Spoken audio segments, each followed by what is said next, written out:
You're telling me this guy was able to walk up with a rifle in his hand and scale a roof, and you don't think the Secret Service, and let me tell you, they get there days before. Let me tell you how a security apparatus is supposed to run.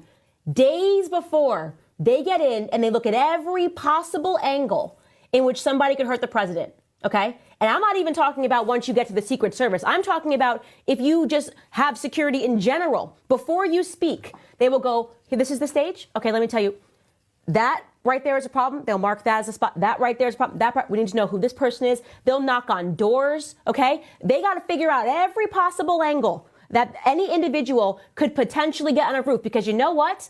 This has happened in the past. People have been shot from roofs. People have been shot from windows.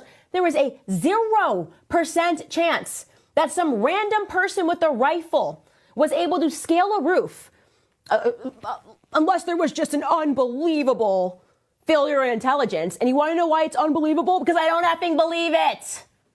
I don't believe it. I want the names of the Secret Service agents that allowed this remarkable security failure to go down. Because I don't believe this. I'm done with this. I don't believe this, not for 1 second.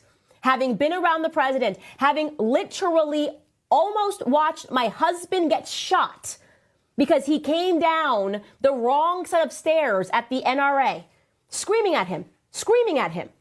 And I jump in front of someone like, don't shoot him. That's my husband. And you're telling me they knew he was going to speak and they weren't worried about the roofs?